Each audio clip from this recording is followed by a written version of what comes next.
हम दो चार रहे न रहे पर तेरा वैभव अमर रहे मां, ये हमारा संस्कार है। कश्मीर से कन्याकुमारी तक अलग भाषा, अलग वेश, फिर भी हमारा एक देश। हमारी संस्कृति, हमारा इतिहास, हमारी विरासत अलग अलग होने के बाद भी इस देश की एकता और अखंडता का फैब्रिक हमने मजबूत बनाकर रखा है।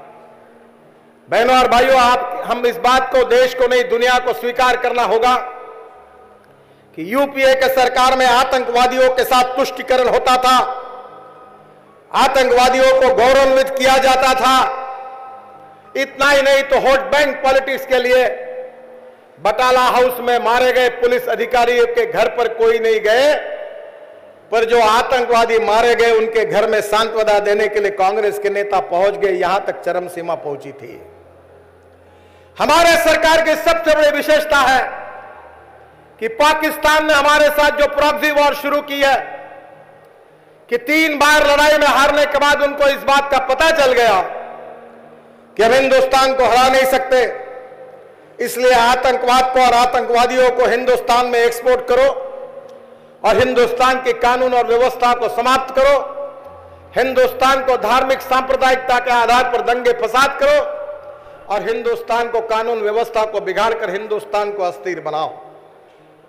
पहली बार पाकिस्तान सपोर्ट करने वाले आतंकवादी संगठनों के खिलाफ, आतंकवादियों के खिलाफ सबसे पहली बार इस देश में प्रखरता से मोदी जी के नेतृत्व में हमारे सरकार ने जवाब दिया।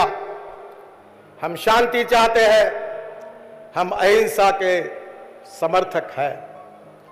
पर देश के इतिहास में यह लिखा गया है कि दुर्बल व्यक्ति ने शांति और अहिंसा पर कितनी भी बातें की तो कभी वो शांति और अहिंसा को प्रस्थापित नहीं कर सकता, और इसलिए सामर्थ्यवान व्यक्ति ही शांति और अहिंसा को प्रस्थापित कर सकता है।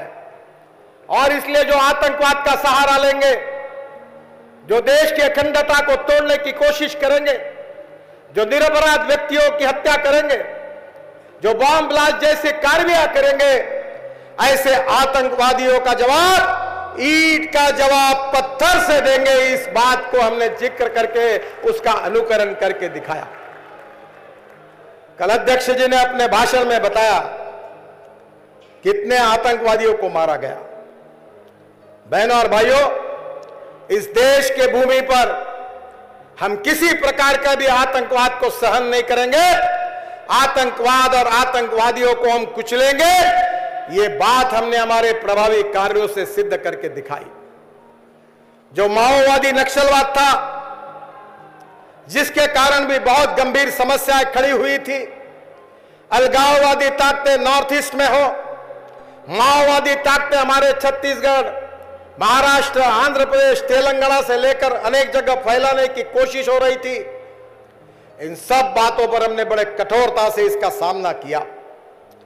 और आज 4.5 साल के बाद हम ये बात विश्वास के साथ और अभिमान के साथ कह सकते हैं कि internal security and external security के बारे में जो कार्य हमारे सरकार ने किया है, जिसके कारण हमने आतंकवाद और माओवाद को काबू में लाने में हम यशस्वी हुए हैं। बहनों और भाइयों, नोटबंदी से भी आतंक और नक्सलवाद पर अंकुश लगा है। पिछले 4.5 साल में दिल्ली, मुंबई, बेंगलोर जैसे मेट्रो शहरों में दहशत फैलाने का कोई साहस नहीं हुआ है। मैं और एक महत्वपूर्ण बात बताना चाहूंगा। जो पंडित दीनदयाल उपाध्याय जी के सामाजिक आर्थिक चिंतन अंत्योदय से उभर कर आगे आई है, और मोदी जी ने जो इकोनॉमिक्स, जो आर्थिक कार्यक्रम जो हमको दिया हुआ है, वो इस देश के गांव, गरीब, मजदूर और किसान के कल्याण को करके गरीबी को मिटाने का एक मिशन हम सबको दिया है और हमने काम करके दिखाया है। मैं आपको याद दिलाना चाहता हूं कि जवाहरलाल नेहरू जी कहते थे हम गरीबी मिटाएंगे, फिर इंदिरा जी कहती थी हम गरीबी हटाएंगे। कभी 20 कलमी, कभी 40 कलमी, कभी 5 कलमी कार्यक्रमों की घोषणाएं हुई। फिर उसके बाद में राजीव गांधी आए, उन्होंने गरीबी हटाओ का नारा दिया। फिर सोनिया गांधी आई, उन्होंने भी गरीबी हटाओ का नारा दिया। गरीबी तो हटी नहीं, पर गरीब बर्बाद हो गए। हाँ, एक बात जरूर है, गरीबी अगर हटी तो कांग्रेस पार्टी के चेले चपाटे और चमचों की जरूर गरीबी हटी है। भ्रष्टाचार के आधार पर उनकी गरीबी हटी, पर गरीब गरीब होते गया। पर हमारी सबसे बड़ी विशेषता है, और मैं निश्चित रूप से इस बात का समर्थन करूंगा कि जो जो योजनाएं जिसका उल्लेख कल प्रस्ताव में किया था, चाहे बिजली पहुंचाने की योजना हो, चाहे गैस पहुंचाने की योजना हो, जो गांव गरीब मजदूर किसानों के लिए जो अनेक प्रकार की योजना है, उसका एक बार सोशो इकोनॉमिक इंपैक्ट क्या है, इसका अध्ययन सरकार कर रही है।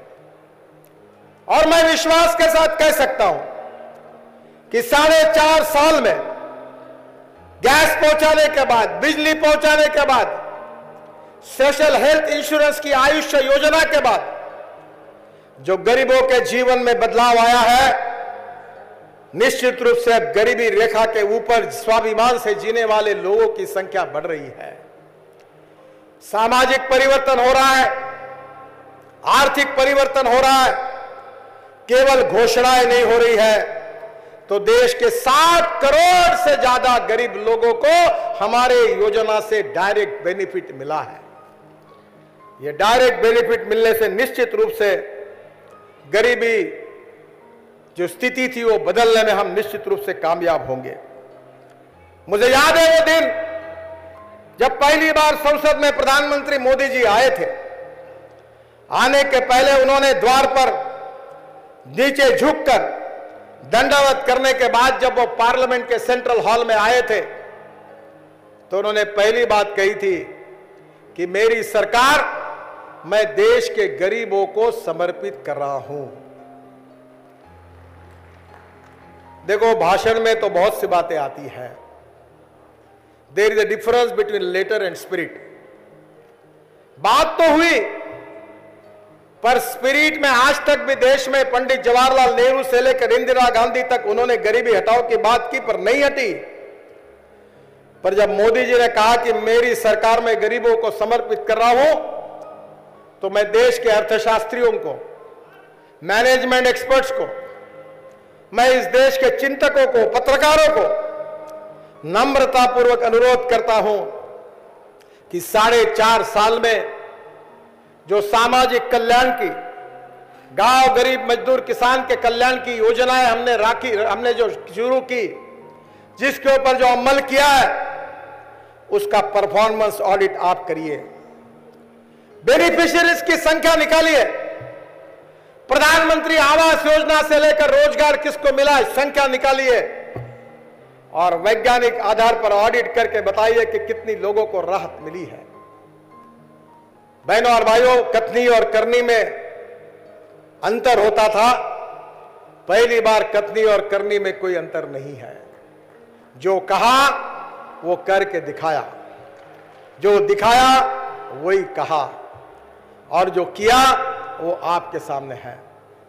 और इसलिए मैं खुले रूप से चुनौती देता हूं कि परफॉर्मेंस ऑडिट करिए, सोशो इकोनॉमिक इंपैक्ट स्टडी करिए, योजना में इंडिविजुअल बेनिफिशियरी जो है उनकी लिस्ट बनाइए, और 4.5 साल में उनके जीवन स्तर में क्या सुधार हुआ वो निकालिए।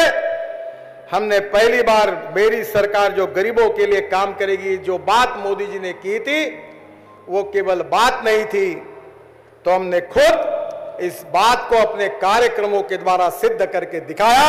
यही हमारे सरकार की सबसे बड़ी ताकत है, सबसे बड़ी स्ट्रेंथ है, और हमारी सबसे बड़ी जीत है। गरीब लाभार्थियों के खातों में पैसा मिलता था, 3-3 महीने मिलता नहीं था।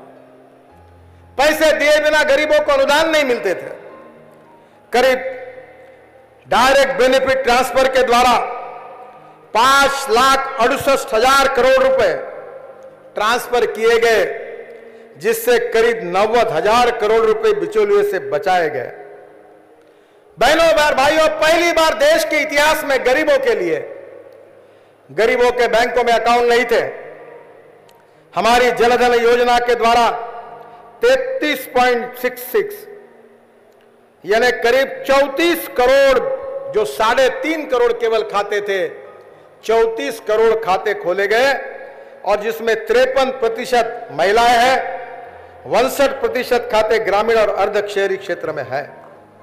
उज्ज्वला योजना में 6 करोड़ गरीब परिवारों को एलजीपी कनेक्शन दिए गए, एलपीजी कनेक्शन वितरित किए गए। आयुष्मान भारत में 10 करोड़ गरीब परिवार को हर साल 5 लाख रुपए का मुफ्त इलाज की सुविधा दी गई। मैं कल नड्डा जी के बाजू में बैठा था, उन्होंने मुझे बताया कि केवल योजना शुरू हुई अभी तक 8.5 लाख लोगों को, इस गरीब लोगों को फायदा हुआ। अगर ये योजना नहीं होती तो बेचारे गरीबों का क्या होता, आप जरा सोचिए। आयुष्मान भारत में ये मुफ्त इलाज 8.5 लाख लोगों को मिला है। देश के 91% गांवों में बिजली भी पहुंचा चुकी है। 1,25,000 गरीब परिवारों के लिए आवास योजना के अंतर्गत घर बनाने के कार्य का शुभारंभ हुआ है। बहनों और भाइयों, मोदी सरकार ने 5 वर्षों में कृषि का बजट 2,11,694 करोड़ यानी दुगना हुआ है। 11 लाख करोड़ किसानों के लिए प्रायोरिटी सेक्टर में ऋण दिया गया है। इस तरह की खबरें देखने के लिए आप हमारे चैनल को लाइक करके सब्सक्राइब कीजिए और नोटिफिकेशन बेल ऑन कीजिए। धन्यवाद।